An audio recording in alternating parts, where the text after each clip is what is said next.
Matapos ang unang pagdepensa ni Manny Pacquiao sa kanyang unang world title na IBF Super Bantamweight noong November 10, 2001 kontra sa isang madaya na Dominican fighter na si Agapito Sanchez, na kung saan hindi nakaligtas si Pacquiao sa panggugulang at pandaraya na ginawa sa kanya ni Sanchez.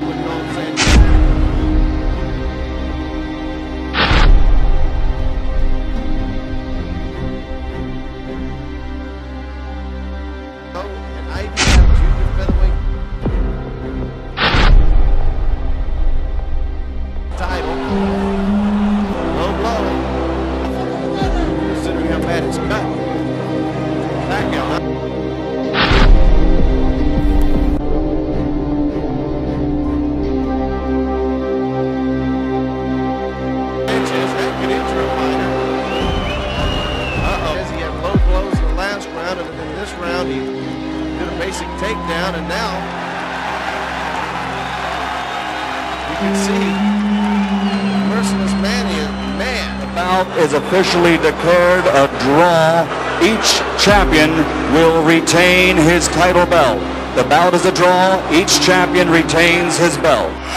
June 8, 2002, bago ang mega big fight na magaganap noon sa pagitan ni Mike Tyson at Lennox Lewis, ay naikasa naman ang kasunod na laban ni Pacquiao kontra sa Colombian knockout artist na si Jorge Eliezer Julio. Ito ay ang muling pagdepensa ni Pacquiao sa kanyang titulo na IBF Super Bantamweight belt.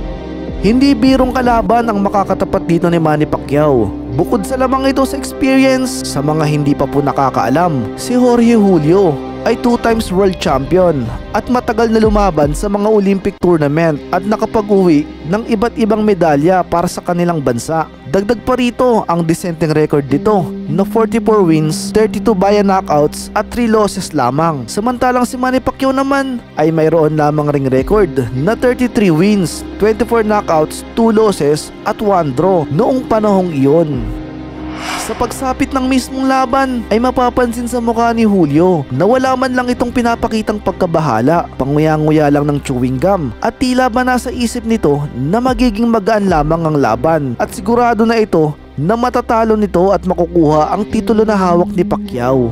Noong panahong ito ay hindi pa putok ang pangalan ni Manny Pacquiao sa bansang Amerika, kaya naman walang makikitang excitement sa mga mukha ng manonood. Protect yourself at all times. Touch gloves, good luck. Into the ring. Box! Sa umpisa ng round 1 ay baka sa mga tindig ni Julio ang malaking kalamangan nito pagdating sa experience. Cisco and Freddie Roach said to us yesterday, I wouldn't be surprised if Julio tries to do the same doggone thing. Samantalang si Pacquiao ay nakafocus naman sa pagbibigay ng mga jabs at paminsan-minsan ng mga power shot. He would like for Pacquiao to learn to foul a guy back when he fouls him, but Pacquiao's too sportsmanlike to do so, he says. Well, I can't imagine anyone fouling me when I were fighting that many times, me not like it one back, so this must be a real good kid. Big left hand by Pacquiao. Julio stops him in his tracks there with a left hand counter. Kapansin-pansin din na halos puro power punches ang binibitawan dito ni Pacquiao at malinaw na maririnig ang pagpuputukan ng mga gloves. Certain look on his face, you see a little bit of strain in his eyes when he gets hit with some of those punches. Pacquiao can punch. When you come up to 122 from 118 and you get... Malamang ay gusto din itong tapusin kagad ang kalaban upang hindi na maulit ang pandarayang ginawa sa kanya noon ni Agapito Sanchez. Oh, big left hand by Pacquiao. And he got countered by a nice left hand counter by Julio.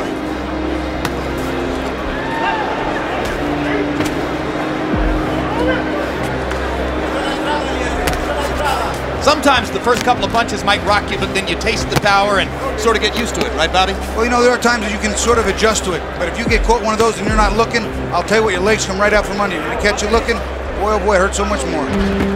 Pacquiao with the body shot after missing with the wild right hand. You can see what a big hitter Pacquiao wants to be. Throws every punch with aggressive intentions. Julio, a little bit more of a change-up artist, and holding his own now after a rough first minute. One of the things, there's a beautiful straight left hand by Pacquiao, but one of the things that's helping Julio is that jab. It's all setting the combinations of Pacquiao. Sa pagpasok ng huling minuto ng round 1 ay tinamaan si Pacquiao ng kaliwang siko ni Julio. Mabuti na lamang at hindi ito nagdulot ng sugat at nadagdagan pa ng isang low blow. And there's a low blow. So already an elbow and a low blow from Julio making contact with Pacquiao, and that's exactly what Freddie Roach suggested he thought might be the case.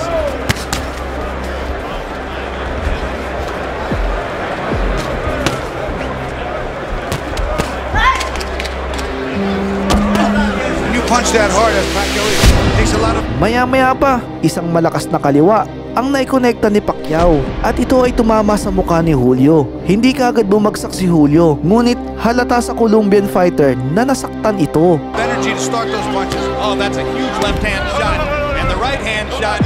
Maya-maya pa ay tinamaan ulit si Julio ng kanan ni Manny Pacquiao at dahan-dahan itong bumagsak. Ngunit hindi ito nakita ng referee, kung kaya't hindi nito binilangan si Julio. Si Julio naman ay nag-aalibay pa na sa batok daw ito tinamaan.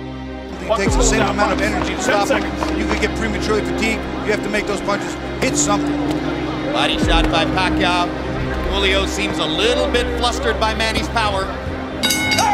Sa pagtatapos ng round 1 ay kontrolado na ni Pacquiao ang laban. Bago pumasok ang round 2 ay pinayuhan ni Freddie Roach si Pacquiao na gumamit ng double jab upang masira ang depensa ni Julio. Kaya naman sa pagsapit ng round 2 ay hindi na nagsayang ng sandali si Manny Pacquiao. Another straight left hand by Pacquiao, and you heard Julio's corner saying hit him in the belly. Ilang segundo pa lang ang lumilipas ay napabagsak na ito si Julio.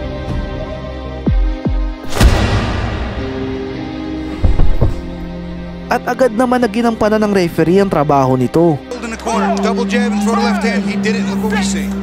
The kid listens. Hey, come to me. Ngunit nagawa pang makatayo dito ni Julio at ituloy ang laban. Freddie Roach told him to go in behind the double jab and followed him with the left hand. He did it twice in a row. The second one, drop it, Julio. Sa patuloy na pagbibigay ng malalakas na atake ni Pacquiao sa ulo at katawan ni Julio, ay muli itong bumagsak. Sa muling pagbibilang ng referee, kapansin-pansin na wala man lang kareaksyon ng mga manonood sa paligid. Tila ba isang pangkaraniwang fighter lamang sa kanila si Pacquiao, sapagkat nung panahong ito ay pangatlong beses pa lamang lumalaban si Pacquiao sa bansang Amerika at hindi pa ito talaga nakikilala ng mga Amerikano. At dito ay muli na namang nalampasan ni Julio ang mga bilang ng referee. Subalit mahalata mo sa mga mata ni Julio na parang naluluha ito. Marahil ay dahil ito sa sakit ng mga suntok ni Manny Pacquiao sa kanya. Knockdown of Julio. No 3 knockdown rule in effect. I think Julio's gonna have trouble finishing. Sa muling pagpapatuloy ng laban ay wala ng segundo na sinayang si Pacquiao. Inatake nito si Julio na animoy tigreng nagugutom at sabik na sabik ng katayin ang biktima nito. Julio trying to fight his way back. A little grabbing and holding might be the thing to do. Pacquiao's just getting ready to swing away. Dahil sa malalakas na arsenal na pinapakawalan ni Pacquiao, ay nagdesisyon na ang referee na itigil na ang laban sapagkat hindi na kayang sagutin ni Julio ang mga suntok na pinapakawalan ni Pacquiao. And Bill Clancy's seen it up. Devastating second round TKO for the misfortune of San Francisco. Dito nga ay matagumpay na nidepensahan ni Pacquiao ang kanyang IBF Super Bantamweight title. At dito ay makikita ang labis na kaligayahan ni Buboy at Pacquiao. Thank you, Lord! Mabuhay Pilipinas! Thank you, Lord. Pacquiao feeling it. Sa ngayon, ang Super Bantamweight Division ang pinaka-pinag-uusapang divisyon sa boxing dahil ito sa undisputed champion ng Japan na si Naoya Inoue.